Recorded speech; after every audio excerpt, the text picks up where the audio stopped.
क्या पसंद है और क्या बिल्कुल पसंद नहीं है। तमाम जगह से कहा जाता है कि नोएडा में भ्रष्टाचार है। पिछले 7 वर्षों से मुख्यमंत्री फ्रंट फुट पर आकर उन्होंने तमाम मर्तबा कहा कि इस समस्या का हम समाधान करेंगे, तमाम चीज़ें चली हुई, लेकिन अभी तक वो पूरा कंप्लीटली उसका समाधान नहीं निकल पाया। और क्या सोच रहे हैं कि ये ट्रैफिक जाम खत्म हो। नोएडा की पोस्टिंग काजल की कोठरी से बिना दाग के निकलना बहुत मुश्किल।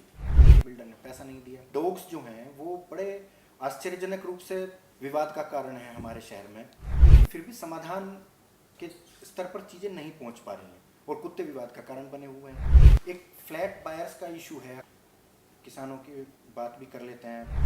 एक हाई पावर कमेटी बनी, आपके साथ बैठकें हुई, इस बार लगता है समाधान हो जाएगा। नमस्कार, मैं हूं पंकज पाराशर और आप देख रहे हैं उत्तर प्रदेश टाइम्स। उत्तर प्रदेश के मुख्यमंत्री योगी आदित्यनाथ राज्य को $1 ट्रिलियन इकोनॉमी बनाना चाहते हैं। महाराष्ट्र से आगे ले जाकर ही यह संभव हो पाएगा, लेकिन महाराष्ट्र के पास यह कारनामा करने के लिए मुंबई जैसा आर्थिक शहर है, तो उत्तर प्रदेश के पास नोएडा है। क्या नोएडा मुंबई को पछाड़ पाएगा या टक्कर दे पाएगा? नोएडा का कल, आज और कल कैसा है, इन सब बातों पर चर्चा करने के लिए मेरे साथ आज नोएडा के मुख्य कार्यपालक अधिकारी लोकेश एम साहब हैं। नोएडा की ग्रोथ क्या है, आने वाले दिनों के प्रेडिक्शन क्या हैं, पिछला 1 साल लोकेश एम ने नोएडा में बतौर मुख्य कार्यपालक अधिकारी पूरा कर लिया है। इस दौरान उनके एक्सपीरियंसेस कैसे रहे, इन्हीं सब बिंदुओं पर आज हम खुद उन्हीं के साथ चर्चा करेंगे। तो सीओ साहब, आपका स्वागत है। Thank you Pankaj ji. Times में थैंक यू पंकज जी। जैसा मैंने अभी कहा कि आपका 1 साल पूरा हो गया और नोएडा में आपने पिछले 1 साल के दौरान क्या देखा, क्या ऑब्जर्व किया कि जिन कमियों को हमें दूर करना चाहिए या जो अच्छाइयाँ हैं जिन्हें हम आगे बढ़ा के कुछ बेहतर रिजल्ट्स ले सकते हैं, वो आप क्या ऑब्जर्व करते हैं? नोएडा में आकर मुझे ऑलमोस्ट 1 साल हो गया। नोएडा एक 201 स्क्वायर किलोमीटर एरिया है। पश्चिम में यमुना नदी है और पूरब में हमारे हिंडन नदी के बीच में ये एरिया पूरा बसा हुआ है जी। नोएडा 1 साल से मैं ऑब्ज़र्व कर रहा हूँ, इसमें पोटेंशियल है, इसमें कोई नेगेटिविटी नहीं है एंड हर चीज़ पॉजिटिव है। जैसे अभी शुरुआत में कहा, ये डेफिनेटली हमारे उत्तर प्रदेश का गेटवे बन सकता है। गेटवे है ही है फॉर ग्रोथ। यहाँ से जो ग्रोथ होगा आसपास का पूरा एरिया में ट्रिकल डाउन होगा। अब नोएडा का प्लस पॉइंट क्या है, एक तो दिल्ली का नज़दीक है एंड नोएडा एक प्लान्ड इंडस्ट्रियल अथॉरिटी है, बहुत अच्छा तरीके से प्लान्ड है। हमारा मास्टर प्लान में बहुत क्लियरली आइडेंटिफाइड है कि यहाँ पर इंडस्ट्रियल का सेक्टर कैसे हो, कहाँ होगा, कमर्शियल सेक्टर्स कहाँ होगा, रेजिडेंशियल सेक्टर्स है एंड इस तरह इंस्टीट्यूशनल सेक्टर्स है। बहुत अच्छे से ये प्लान्ड है और उसी प्लान तरीके से पिछले 47 ईयर से ग्रोथ हुआ है। एंड जो मैंने 1 साल से देखा, कुछ इश्यूज़ भी है, जैसे ड्रिंकिंग वाटर का इश्यूज़ है जो यहाँ पर थोड़ा पानी में TDS ज़्यादा है, उसमें भी हम लोग काम कर रहे हैं। एंड पब्लिक ट्रांसपोर्ट का कुछ इश्यूज़ है, उसमें कई हम लोग मॉडल इसमें वर्कआउट कर रहे हैं, वो भी कुछ ही दिन में हम लोग पब्लिक ट्रांसपोर्ट भी इंट्रोड्यूस करना चाहते हैं।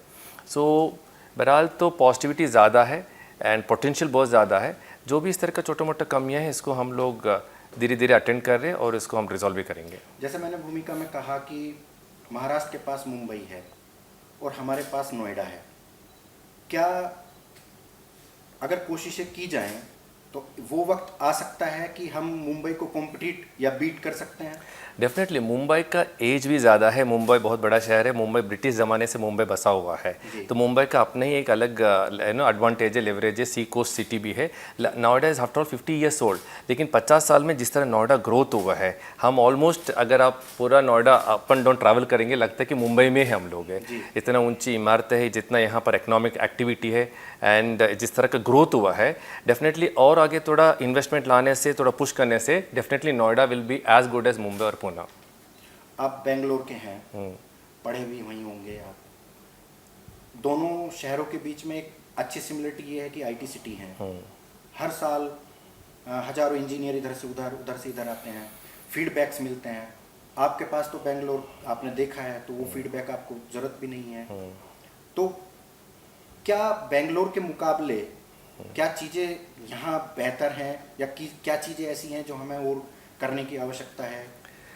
बेंगलोर में IT का ग्रोथ ऑलमोस्ट 90 से शुरू हो गया एंड बेंगलोर अभी मतलब मैं बेंगलोर से हूँ, तो वहाँ पर थोड़ा ट्रैफिक का इश्यूज है, वहाँ पर कंजेशन है, ओवर क्राउडिंग ज़्यादा हो गया है।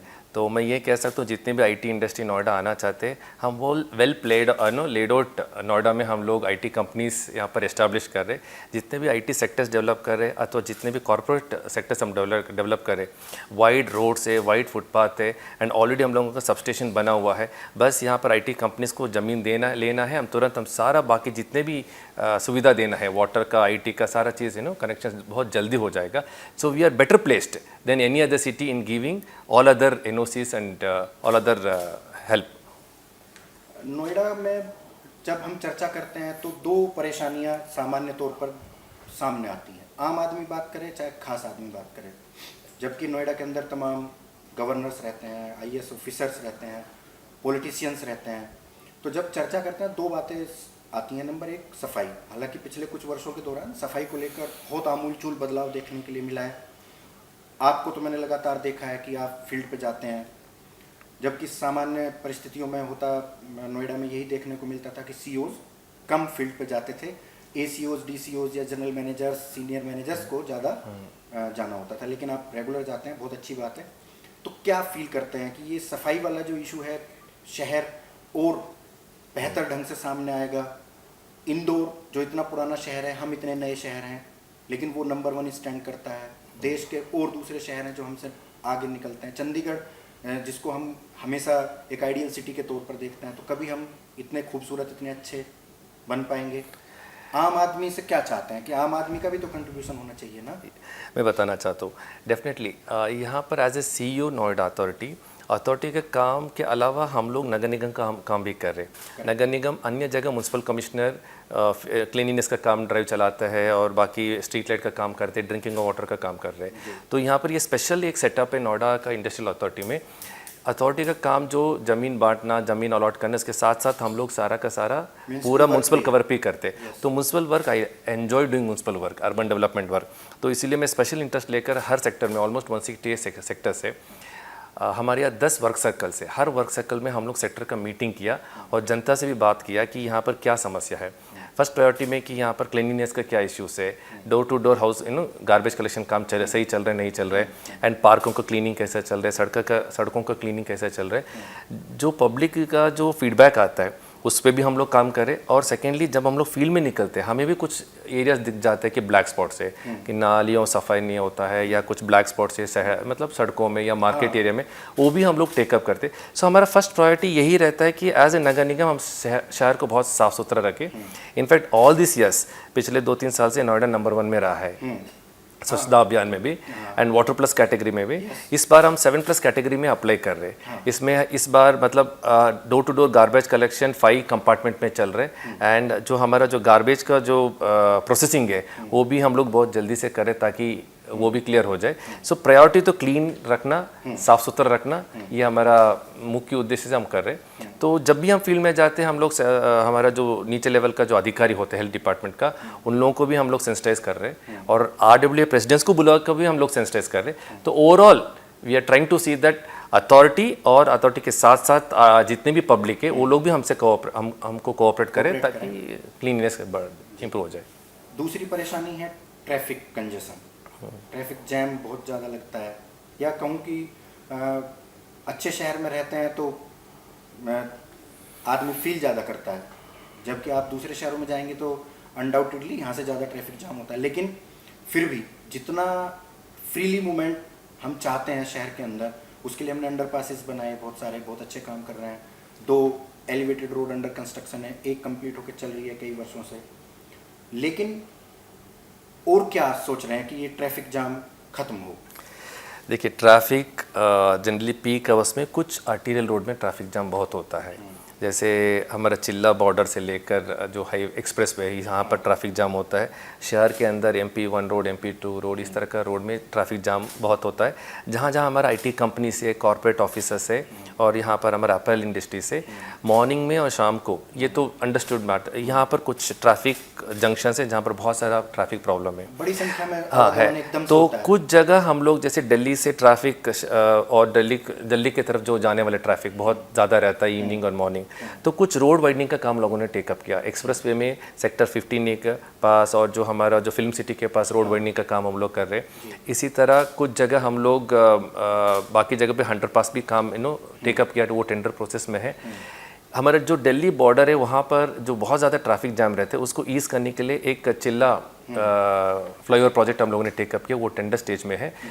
तो इसी तरह 2-3 प्रोजेक्ट हम लोग टेकअप करें कि जहाँ जहाँ ट्रैफिक इश्यूज है उसको ट्रीटमेंट करना है, उसको सॉर्ट आउट करने के लिए इधर अंडरपास या तो फ्लाईओवर का हम लोग प्रोजेक्ट टेकअप किया। सभी प्रोजेक्ट अभी टेंडर स्टेज में है। पब्लिक ट्रांसपोर्ट, जब तक पब्लिक ट्रांसपोर्ट ज़्यादा नहीं होगा तब तक प्राइवेट व्हीकल्स कम नहीं हो सकते, और मुझे लगता है कि वो बहुत बड़ा एक रीजन है ट्रैफिक जैम में। तो पब्लिक ट्रांसपोर्ट को लेकर शायद कुछ प्रोजेक्ट। पब्लिक ट्रांसपोर्ट नोएडा में अभी तो फिलहाल तो मेट्रो ही है। मेट्रो के अलावा पब्लिक ट्रांसपोर्ट इनफैक्ट हमारा रिस्पॉन्सिबिलिटी भी बनता है। बड़े शहर में जनरली ट्रांसपोर्ट मतलब पब्लिक ट्रांसपोर्ट के नाम से बसेस से चलता है। यहाँ पर इससे पहले बहुत बसेस चला था लेकिन फेल्यूर हो गया, वो नहीं चल पाया। तो जब से मैं आया हूँ 2-3 मॉडल हम लोग लगातार स्टडी कर रहे कि बसेस को कैसे हम लोग डिप्लॉय करें। अभी हम लोग ने लेटर भी लिखा प्रधानमंत्री बस से बसेस है देने के लिए। वो बसेस मिल जाता है तो हमें ये देखना होगी हमें नेक्स्ट कंडक्टर और ड्राइवर और कैसे कहाँ से हम लोग को गैरेज बनना है, किस मॉडल्स को हमें चलाना है। तो इसमें हम लोग सीरियसली वर्क करें। जल्दी अनदर 2-3 मंथ्स में एक मॉडल हम ले आएंगे, उसको इम्प्लीमेंट भी करेंगे हम लोग। आपने मेट्रो का जिक्र किया, नोएडा ग्रेटर नोएडा के बीच जो ग्रेटर नोएडा वेस्ट खासतौर से नोएडा ग्रेटर नोएडा के बीच जो एक रूट चल ही रहा है, दूसरे रूट पर काम हुआ, आपने शायद डीपीआर रिवाइज भी कराई। लोग सोशल मीडिया पर सबसे ज़्यादा उसी को लेकर सवाल पूछते हैं कि ये कब आएगी, ये कब आएगी, क्योंकि वही मुझे लगता है सबसे हाईली डेंस वाला इलाका है। हाई राइज बिल्डिंग 7X की तरफ और फिर चले जाएं तो ग्रेटर नोएडा वेस्ट में सबसे ज़्यादा नीड उन्हीं लोगों को है मेट्रो की। मैं पब्लिक का कन्फ्यूजन दूर करना चाहता हूँ। अभी जो हमारा एक्वा लाइन चल रहा है सेक्टर 52 से लेकर परी चौक से आगे डिपो तक है। ये अराउंड 21 किलोमीटर्स का 21 स्टेशन है इसमें। नेक्स्ट हम लोगों ने एक प्रोजेक्ट हम लोगों ने अप्रूव करा दिया गवर्नमेंट ऑफ यूपी से, अभी भारत सरकार भी गया है। वो सेक्टर 142 लेकर बोटानिकल गार्डन तक। तो ये जो भी लोग परी चौक से दिल्ली जाना चाहते हैं तो बोटानिकल गार्डन 142 से लेकर बोटानिकल गार्डन जो हम लोग जो पास कराया गवर्नमेंट ऑफ यूपी से, वहाँ पर हमें जो मैजेंटा लाइन और ब्लू लाइन मिलता है तो दिल्ली कनेक्टिविटी हो जाएगा। तो मैजेंटा ब्लू लाइन से दिल्ली एयरपोर्ट आते हो दिल्ली इंटीरियर तक लोग चले जा सकते हैं। एक छोटा सा हम लोग मेट्रो दूसरा प्रोजेक्ट हम लोगों ने अप्रूव कराया, बोडाकी एक मल्टी मॉडल हब बन रहा है वहाँ पर, तो डिपो से लेकर बोडाकी तक। जो पब्लिक का जो मेजर डिमांड है 52 से लेकर नॉलेज पार्क 5 तक, तो वो डीपीआर बना के हम लोग गवर्नमेंट ऑफ यूपी भेजा हुआ है। वो अभी अप्रूवल स्टेज में है, वो जल्दी वो पास हो सकता है। एक फ्लैट बायर्स का इशू है, अक्सर देखा जाता है शनिवार रविवार को एजिटेशन होता है, सीसीओसी नहीं मिलते हैं। वो सीधा सा कारण है कि बिल्डर ने पैसा नहीं दिया। लेकिन पिछले 7 वर्षों से मुख्यमंत्री फ्रंट फुट पर आकर उन्होंने तमाम मर्तबा कहा कि इस समस्या का हम समाधान करेंगे, तमाम चीज़ें चली हुई, लेकिन अभी तक वो पूरा कंप्लीटली उसका समाधान नहीं निकल पाया। नहीं, मैं सही बताऊं कि मुख्यमंत्री का विल है, उनका ब्लेसिंग है। ये एक नया जियो मिला है कि लेगेसी स्टॉल्ड प्रोजेक्ट का। हमारा टोटल नोएडा में 57 बिल्डर्स है, तो हमें तो उन लोगों को एनजीटी का बेनिफिट देना है और कोविड का बेनिफिट देना है। तो फर्स्ट स्टेज में कोविड का बेनिफिट देना होता है 2 साल का। तो 57 में ऑलमोस्ट 37 बिल्डर्स कंसेंट दे दिया। 37 बिल्डर्स में ऑलमोस्ट 28 बिल्डर्स ने 25% पैसा जो जमा करना था पैसा भी जमा हो गया है। जिन बिल्डर्स का पैसा जमा हुआ है उन बिल्डर्स का प्रोरेटा बेसिस में जो भी होम बायर्स है जो फर्स्ट कम फर्स्ट बेसिस में उन लोगों का रजिस्ट्री भी हो रहा है। तो हम लोग बिल्डर्स का टच में है जिन लोगों ने 25% जमा किया है। उन बिल्डर्स को बुला के मीटिंग करते हैं, उनसे भी लिस्ट भी लेते हैं, हम लोग भी फॉलोअप कर रहे हैं। हम लोग भी हमारा रजिस्ट्री ऑफिस को भेज के वहीं पर ऑन द स्पॉट बिल्डर्स जहाँ हैं वहीं पर हम लोग रजिस्ट्रेशन भी कर रहे हैं। तो प्रगति है, तो इसको हम और ज़्यादा फॉलोअप करके जितने भी ये 25% जो जितने भी बिल्डर्स ने जमा किया 100% हम उन लोगों का रजिस्ट्री करा देंगे। अमिताभ कांत समिति की सिफारिशें आई, बहुत उम्मीद थी, बिल्डर्स कुछ इनरोल भी हुए, लेकिन अल्टीमेट कहानी वहीं आकर रुकती है कि बिल्डर पैसा नहीं देना चाहता। तो अब क्या समाधान निकाला जाए? पैसा नहीं, नो पैसा नहीं देना चाहते, नहीं, वो जियो में एक बिल्ड है कि फर्स्ट 25% देना होगा आफ्टर हम लोग कैलकुलेट करते हैं कोविड का कैलकुलेशन के बाद 25% जो ड्यूज बनता है उसका 25% बिल्डर ने दे दिया, उसके अगेंस्ट ही अभी रजिस्ट्री हुआ है। नेक्स्ट अभी हम लोग एनजीटी के लिए हम लोग वर्कआउट कर रहे हैं, जो बिल्डिंग एनजीटी के परिधि में आता है ओखला वाला, तो उन लोगों का कैलकुलेशन करके उन लोगों को फिर हमें रिलीफ देने के लिए पुटअप करेंगे, तो उसमें बहुत सारे रिलीफ मिल जाएगा, फिर रजिस्ट्री की संख्या बढ़ जाएगा। आगे आएंगे। यस। एक आपने शुरू किया फ्री किचन, या वो काफ़ी पॉपुलर हो रहा है। आपने शायद जब आप कलेक्टर सहारनपुर थे आपने वहाँ पे भी ये शुरू किया था, कैसे ये थॉट आया और कैसे काम करता है फ्री किचन? देखिए, अथॉरिटी में जैसे अभी आप भी कह रहे थे कि हम लोग अक्सर जब शहर में भ्रमण करते तो सुबह नोटिस किया कि शहर में 3 श्रमिक चौक है, लेबर चौक है। एक बंगेल के पास एक श्रमिक चौक है, काफ़ी बड़ा श्रमिक चौक है, वो लेबर वाला चौक है। 600 to 700 लेबर सुबह सुबह रहते हैं, तो उनका कंडीशन बहुत दैनिक रहता है कि कभी कभी उन लोगों को वर्क नहीं मिलता है। अगर जिस दिन उन लोगों को लेबर नहीं मिलते उन लोग उस दिन तो उनको पगार भी नहीं मिलता है। तो उनका समस्या को दूर करने के लिए एक छोटा सा हम लोगों ने ये कॉन्सेप्ट शुरू किया। हमारा अथॉरिटी में जितने भी कर्मचारी सब लोगों ने एक दिन का वेतन दे दिया। एक कॉर्पोरेट फंड हम लोग तैयार किया और बाहर का भी जैसे अच्छे लोग भी, मतलब जो संभ्रांत लोग हैं, जो इंडस्ट्रियलिस्ट है, उन लोगों को भी डोनेशन आ गया। एक कॉर्पोरेट फंड से हम लोग इनको डेली मॉर्निंग फ्री में हम लोग अच्छा ब्रेकफास्ट दे रहे, तो इसमें इस्कॉन के माध्यम से दे रहे हम लोग, तो बहुत अच्छा चल रहे। तो इसको एक सोसाइटी है, हम सेटअप करके इसको आगे इसी तरह चलाने के लिए हम लोग सारा व्यवस्था कर रहे हैं हम लोग। किसानों की बात भी कर लेते हैं। Farmers are the major stakeholders. अभी लोकसभा चुनाव से पहले मुख्यमंत्री जी ने घोषणा की, एक हाई पावर कमेटी बनी, आपके साथ बैठकें हुई। इस बार लगता है समाधान हो जाएगा? डेफिनेटली। तो माननीय मुख्यमंत्री का एक इंस्ट्रक्शन था, एक कमेटी सेटअप हुआ चेयरमैन बोर्ड ऑफ रेवेन्यू का अध्यक्षता में, और जिसमें मेरठ कमिश्नर और डीएम साहब भी है उस कमेटी में। तो नोएडा, ग्रेटर नोएडा दोनों एरिया का सारा किसान संगठन के साथ मीटिंग हुआ, लगभग 3-4 मीटिंग हुआ। उसके बाद हमारा साथ भी मीटिंग हुआ। तो पिछले कई 30-40 साल से जो भी इश्यूज़ रहा है फार्मर्स को लेकर कि लीज बैक है या रेगुलराइजेशन है और उनका कोई भी अन्य डिमांड है, सारा चीज़ हम लोगों ने डूएबल्स वो कैसे किया जा सकता है, सारा चीज़ हम लोगों ने ब्रीफ कई बार किया हुआ है। तो बस अभी कुछ ही देर में कुछ ही मतलब वेटेड है, हम लोग कभी भी आ सकते हैं कमेटी का रिकमेंडेशंस और फिर फैसला लेगी गवर्नमेंट लेवल से, वो रिकमेंडेशंस का कंसिडर किया जाएगा। पब्लिक के बीच बहुत सारे रीजन्स होते हैं, जब शहर में इतने सारे लोग रहते हैं, डिस्प्यूट्स होते हैं, लेकिन डॉग्स जो हैं वो बड़े आश्चर्यजनक रूप से विवाद का कारण है हमारे शहर में। उसमें आवारा भी, जो मतलब होमलेस डॉग्स हैं वो भी, और जो डोमेस्टिक डॉग्स हैं वो भी। उसका समाधान करने के लिए आपसे पहले वाली जो सीईओ थी उन्होंने पॉलिसी भी बनाई, लेकिन फिर भी समाधान के स्तर पर चीज़ें नहीं पहुंच पा रही हैं और कुत्ते विवाद का कारण बने हुए हैं। बात वहीं से जुड़ती है, म्यूनिसिपल ड्यूटी वाले से ही। अगर कोई विवाद पर्सनल विवाद है, कोई कुत्ते लिफ्ट में लेकर जा रहे हैं या स्टेयरकेस में लेकर जा रहे हैं या किसी के कैंपस में, वो पर्सनल हो जाता है कोई 2 नेबर्स के बीच में। वो अगर समस्या छोड़ दिया जाए तो लास्ट 1 ईयर में हम लोगों ने 4 एनिमल शेल्टर शुरू किया एक्सक्लूसिवली फॉर कैनाइंस। तो इसमें तो 3 मेरिट टाइम उद्घाटन हो गया, एक तो अभी all in the stage of completion. एक बृहद एनिमल शेल्टर भी हम लोग बनाने जा रहे हैं, तो मॉडर्न सारा सिस्टम्स इम्प्लीमेंट करके। तो ये जो डॉग शेल्टर्स हम लोगों ने बनाया, ये तो जितने भी आवारा कुत्ता है उसको ले आना, वहाँ पर उनका स्टेरिलाइजेशन ऑपरेशन करना, अगर कोई रैबिड है, कोई इस तरह का बीमार है, उसको इलाज करना। इसके साथ साथ जो भी डोमेस्टिक कुत्ता भी, वहाँ पर भी ट्रीटमेंट होगा। हम लगातार प्रयास कर रहे हैं कि जहाँ जहाँ कंप्लेंट मिलते हैं तो हम एनिमल कैचर्स को, डॉग कैचर्स को बेच के वहाँ पर भी वहाँ कुत्ता को उठा रहे। इश्यूज़ को बहुत 1 साल पहले जब मैं ज्वाइन किया था जितना इश्यूज़ था उसको कंपैरिजन में बहुत कम हुआ है, और आने वाले दिन में और कम हो जाएगा।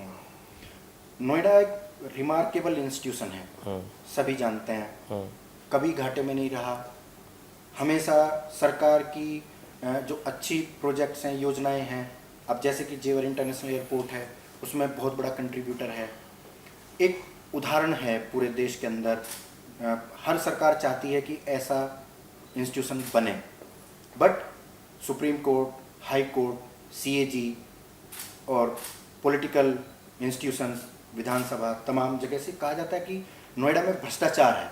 एक वक्त होता था कि नोएडा में जो आईएएस अफसर अपॉइंट होता था तो मतलब प्राइड फील करने वाली बात होती, अभी भी प्राइड फील करने वाली बात होती है, लेकिन साथ ही समांतर तौर पर पैरेलली ये कहा जाता है कि नोएडा की पोस्टिंग काजल की कोठरी से बिना दाग के निकलना बहुत मुश्किल। तो ये प्रेशर, मेंटल प्रेशर आता है मानसिक तौर पर? नहीं, अब नहीं है। अभी जितने भी यहाँ पर अथॉरिटी से काम होते हैं सर, ऑनलाइन हो गया है। अगर कोई प्रोजेक्ट का टेंडर होता है तो एनीवे पूरा प्रदेश में हर जगह ई टेंडर का प्रोसीजर फॉलो किया जाता है। इवन यहाँ पर जो भी लैंड अलॉट किया करना होता है, इंडस्ट्रियल लैंड है, कमर्शियल लैंड है, वॉट एवर इट इज़, सारा ई ऑक्शन, ई बिडिंग के सिस्टम से है। तो किसी तरह का ह्यूमन इंटरफियरेंस नहीं है, किसी तरह किसी का दबाव में नहीं है, तो बहुत ट्रांसपेरेंट वे में हो रहे। तो अब अगर कहूँ तो बहुत अच्छा काम हो रहे, करप्शन का कोई कंप्लेंट नहीं है। लोकेश एम से पूरी बातें हो गई प्रोफेशनल, लंबी बातें खिंच गई, थोड़ा सा पर्सनल। नोएडा में नौकरी करना, नोएडा को संभालना आसान नहीं है, समय नहीं मिलता। परिवार को कैसे टाइम मैनेजमेंट कर पाते हैं? शिकायत नहीं होती परिवार में? नहीं, मैं जो भी काम करता हूँ दिन में बहुत शेड्यूल और बहुत मेथोडिकली करता हूँ। तो कंपार्टमेंटलाइज कर दिया, ऑफिस का काम ऑफिस में और घर में, ऑफिस का जो प्रॉब्लम्स घर में नहीं लेकर जाता हूँ। तो बाय 7 o'clock 7:30 जब काम माइंड अप करता हूँ तो घर में, घर का मतलब बच्चों के साथ टाइम स्पेंड करना, बच्चों को पढ़ाना, तो दोनों काम मैं एंजॉय करता हूँ। एंड सुबह स्टेडियम भी जाता हूँ, तो इस तरह फिट भी रहता हूँ और ऑफिस में जब आता हूँ बहुत एनर्जेटिक रहता हूँ, अच्छा लगता है। एंड बीइंग ए डॉक्टर में जब पेशेंट को देखते हो, पेशेंट का दर्द दूर करना है, एज ए डॉक्टर को वही अच्छा लगता है कि कोई पेशेंट आ जाए, मैं डेंटिस्ट भी हूँ, अगर दांत का दर्द अगर दूर हो जाता है, मुझे वही अच्छा लगता है कि चलो मेरे पास आए, उनका प्रॉब्लम सॉल्व हो गया। जो भी मेरे पास आते हैं मैं उसी एंगल से देखता हूँ, वो कोई परेशान है, कोई समस्या है, इसीलिए मेरे पास आया है। तो हम लोग बहुत कोशिश करते हैं यहाँ पर जनता दर्शन में कि लोगों की समस्या दूर हो जाए। तो अगर ये अगर दिन में अगर 10 लोग आ जाए, उनका 8-9 लोगों का भी अगर समस्या दूर हो जाती है, it is a big achievement for me. तो शाम को जब घर जाता हूँ, यही मेरे लिए अचीवमेंट है। परिवार में कौन कौन है जो साथ रहते हैं? बच्चे, वाइफ एंड दोनों बच्चे हम साथ रहते हैं, 4 लोग हैं। मम्मी पापा बेंगलोर में रहते हैं, तो कभी कभी आ जाते हैं यहाँ पर। जब भाई कितने हैं? 2 सिस्टर्स है। एल्डर सिस्टर लॉ की हुई है, वो एक कंपनी में काम करती है, पुणे में है। यंगर सिस्टर सॉफ्टवेयर इंजीनियर है, वो भी मैरिड है, वो भी बेंगलोर में रहते हैं। दोनों सिस्टर्स पुणे में और एक बेंगलोर में, और मैं यहाँ रहता हूँ। भाई अकेले हैं? मैं अकेला हूँ। तो रक्षाबंधन आप लोगों के यहाँ होता है? साउथ में तो कल्चर नहीं है, लेकिन आजकल सारा कॉन्सेप्ट आ चुका है। रक्षाबंधन, होली सब हम लोग मनाते हैं। तो रक्षाबंधन का इस बार राखी आ चुका है मुझे बाय पोस्ट। चलिए, आपको बधाई, थैंक यू। तो इसी में सवाल एक ही आया, आज सैटरडे है। हम लोगों ने भी आपको एंगेज कर दिया। मेरे आने से पहले आप मीटिंग कर रहे थे। कहने के लिए तो 5 डे वीक होता है, लेकिन शनिवार भी आपने इस्तेमाल कर लिया कामकाजी दिन में। तो परिवार वाले कहेंगे नहीं कि काहे का 5 डे वीक है? नहीं, तो सिर्फ अथॉरिटी में 5 डे वीक है। हाँ? अभी तक तो मैं कमिश्नर तो 6 डेज वीक था। हाँ? तो वही वाला आदत है। हाँ? अच्छा लगता है सैटरडेज काम करना। हाँ? तो जितने भी हमारा पेंडिंग वर्क होता है या कोई इंपॉर्टेंट डिसीजन या डिस्कशन करना होता है, ऑफिसर सब लोग रहते हैं, इंपॉर्टेंट सीनियर ऑफिसर आ जाते हैं। सैटरडे थोड़ा फ्री भी रहते हैं, हम आराम से अपना फाइल निपटाना और कोई इंपॉर्टेंट डिसीजन लेना। तो सैटरडेज को अक्सर हम जब से आया, सैटरडेज ऑफिस ओपन है, सैटरडेज हम काम कर रहे हैं। आपने भी कहा जैसे वही कि पेशेंट की तरह से देखने वाली बात, आप डेंटिस्ट्री से जुड़े रहे, डॉक्टर हैं, कैसे ट्रांसफॉर्मेशन का एकदम से हुआ कि एक डॉक्टर सिविल सर्वेंट की तरफ? हालांकि ये ट्रेंड बढ़ा है। हाँ। IITians का, डॉक्टर्स का, इवन अब तो चार्टर्ड अकाउंटेंट्स और आर्किटेक्ट्स भी सिविल सर्विस बहुत लोग हैं, हर सर्विस है। लेकिन ऐसा सोच एकदम से बदली? पिताजी भी गवर्नमेंट सर्विस में थे। He was deputy commissioner commercial tax. तो मेन प्रेरणा तो पिताजी रहे। तो बचपन में हमेशा बोलते थे, देख मेरा कमिश्नर IAS ऑफिसर है, तुम भी ट्राई करो। तो मैंने ट्राई किया। मुझे इसलिए और एक रीज़न के लिए ट्राई किया कि डेंटिस्ट्री और मेडिकल सर्विस नोबल सर्विस है।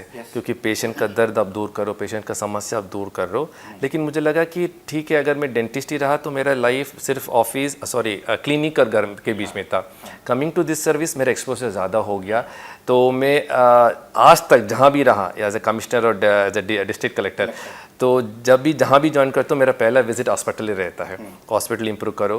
तो जो मैंने वहाँ सीखा, I give back to the country, give back to the public. तो 5 साल जो मैं कॉलेज में सीखा, बहुत अच्छा एक मॉरल एंड एथिक्स जो रहा, वो मैं पूरा लाइफ में अभी एज ए ऑफिसर में यूज़ कर रहा हूँ और इम्प्लीमेंट भी कर रहा हूँ। So I enjoyed both as a dentist then and as an officer now. Administrator. एक सवाल और इसी में निकल गया। जब 2005 आपका बैच, वो दौर इतना लो एंड ऑर्डर या यूपी के लिए ये तो था कि भाई एक बड़ा स्टेट है, एक पॉपुलस स्टेट है, हिस्ट्री बहुत ग्लोरीफाइड है यूपी की, बट 2005 या उस आसपास जो लो एंड ऑर्डर सिचुएशंस थी, एक साउथ इंडियन का यूपी में कैडर में एंडोर्समेंट होना, तो कैसा लगता होगा कि मैं कहाँ गया? नहीं, ये आप सही बोल रहे हो। इट वाज ए मेरे लिए बहुत बड़ा शौक था। मेजर एडजस्टमेंट करना पड़ा मुझे। एक तो बेंगलोर का हूँ, बेंगलोर में मैं हॉस्टल में भी कभी नहीं रहा हूँ, घर में ही पूरा मेरा एजुकेशन हो गया। कभी पुलिस स्टेशन देखा नहीं था, मतलब कभी लॉ एंड ऑर्डर सिचुएशन भी नहीं देखा था। इतना पीसफुल एनवायरनमेंट था and everything was running peacefully. और आप बिलीव नहीं करेंगे, मेरा फर्स्ट मसूरी से उतर के मेरा मतलब मसूरी ट्रेनिंग के बाद जिस दिन मैं अलीगढ़ ज्वाइन किया, वहाँ पर दंगा चल रहा था। दंगे में मेरा ज्वाइनिंग हुआ और इतना गर्मी था, वो अप्रैल मई का महीना था। तो मुझे एक तो वो भी कल्चरल शौक था, वेदर भी कल्चरल शौक था, फूड भी, एवरीथिंग। तो धीरे धीरे मुझे एडजस्ट हो गया। देन एक्चुअली मुझे बहुत अच्छा लगा UP. whatever the media says, it's a very beautiful place to work and very secular। हम जैसे साउथ इंडियंस बहुत आगे और यहाँ पर अच्छे से यहाँ पर एडजस्ट हो गए और लोग भी हम लोगों को मौका देते हैं एंड बहुत हम लोग का सबसे अच्छी बात ये है कि बीच में मैं टोक रहा हूँ, सॉरी, साउथ इंडियंस को उत्तर प्रदेश में बतौर एडमिनिस्ट्रेटर बेहद ईमानदार, बहुत ही ज़्यादा अनुशासित और बाई हार्ट अच्छा अफसर माना जाता है। मतलब ये मैं पब्लिक परसेप्शन वाली बात बता रहा हूँ। I don't maybe but I can tell you frankly, जो परसेप्शन जनरली रहते हैं बाहर में ज्वाइन करने के बाद देखा कि our chairs are thrown into public. इतना जन सुनवाई होता है, हम लोग जो लोगों को जाकर पब्लिक में मिलना एंड एसडीएम जब first posting choice joint magistrate हम लोग रहे थे कलेक्टर के साथ अटैच, वहाँ हमारा एक्सपोजर हो गया कि गांव में कितना इश्यूज रहता है, ये कब्ज़ा क्या होता है, पेमाश क्या होता है, छोटे छोटे इश्यूज है एंड इश्यूज भी हिस्टोरिकल भी है, पॉपुलेशन वजह से पॉपुलेशन का प्रेशर भी है। तो एज एन ऑफिसर हम लोग जब भी बाहर से आते हैं, हम लोगों को वो ईगो नहीं रहना चाहिए कि मैं बेंगलोर से हूँ, मैं हैदराबाद से हूँ। सो वो एथनोसेंट्रिक व्यू नहीं रहना चाहिए कि मेरा एरिया बहुत बड़ा प्रोग्रेसिव एरिया है, ये कहाँ आ गया हूँ मैं। हम लोग जहाँ भी पोस्टिंग होता है वहाँ जाकर उसके अंदर हमको चला जाना चाहिए। We should understand things from the people's perspective, तभी हम लोग पोस्टिंग एंजॉय कर पाएंगे, तभी हम लोग लोगों का इश्यू सॉल्व करेंगे। अगर हम इस एटीट्यूड से आएंगे, मैं बाहर से हूँ, मैं दिल्ली का हूँ, मैं चेन्नई से हूँ, we will always be a outsider. हम लोग कभी लोगों को समस्या समझ नहीं पाएंगे, उनको दूर नहीं करेंगे। तो ये वाला एटीट्यूड नहीं था मुझे। जहाँ भी पोस्टेड हूँ मैं इंडिविजुअली उस डिस्ट्रिक्ट का, उस एरिया का प्रॉब्लम क्यों है, क्यों कैसे ये हो गया है, उनमें से समझने लगा और उनको दूर करने लगा। आखिरी सवाल, एज ए लोकेश एम, क्या पसंद है और क्या बिल्कुल पसंद नहीं है? किस सेक्टर में? मतलब क्या बहुत ज़्यादा पसंद है, क्या करना बहुत ज़्यादा पसंद है कि खाली टाइम मिले तो मैं ये करूँ? खाली टाइम करो तो मैं थोड़ा जनरली मैं थोड़ा स्पिरिचुअल हूँ। स्पिरिचुअल मतलब अभी कुछ एक्सपेरिमेंट कर रहा हूँ। यहाँ पर सेक्टर 62 में एक क्रिया योगा का एक बड़ा सेंटर है, तो वहाँ जहाँ तो क्रिया योगा सीख रहा हूँ मैं। तो योगानंद परमहंस जी का है। तो अगर टाइम मिलता है मैं हरिद्वार ऋषिकेश जाता हूँ, वहाँ योग निकेतन का आश्रम है, तो वहाँ मेडिटेशन सीखा। तो मैं अगर टाइम मिलने पर मैं यही सोचता हूँ कि मैं कैसे इस तरह चीज़ें में मैं थोड़ा आगे बढ़ूँ, मेडिटेशन में कैसे पक्का हो जाऊँ, डीप मेडिटेशन में कैसे करूँ। तो इन्हीं चीज़ों में मेरा इंटरेस्ट रहता है। और जो पसंद नहीं है? पसंद नहीं है मतलब कोई स्पेसिफिक नहीं है पसंद नहीं वाला, तो जनरली एडजस्ट हो जाता हूँ। आप हैं लोकेश एम, नोएडा के चीफ एग्जीक्यूटिव ऑफिसर। सारी बातें हमने आपके सामने रखी, बेबाक, बेहद डीपली मन के साथ उन्होंने अपने जवाब दिए। नोएडा को उन्होंने कैसे समझा, उत्तर प्रदेश को उन्होंने कैसे समझा, उत्तर प्रदेश को उन्होंने कैसे अडोप्ट किया और अब उत्तर प्रदेश ने उन्हें कैसे अडोप्ट कर लिया है, ये सारी बातें इस बातचीत के दौरान आप लोगों के सामने आई। सीओ साहब, आपका बहुत बहुत धन्यवाद। आपने उत्तर प्रदेश टाइम्स पर इतने बेहद शानदार ढंग से नोएडा और यूपी के बारे में सारी बातें रखी। फिर हम एक बार फिर जल्दी किसी न किसी मुद्दे पर आपके सामने हाजिर होंगे, इंटरेक्शन करेंगे। तब तक के लिए सभी दर्शकों को और आपको नमस्कार, धन्यवाद। थैंक यू पंकज जी। हम हैं देश के दिल, उत्तर प्रदेश की धड़कन, उत्तर प्रदेश टाइम्स।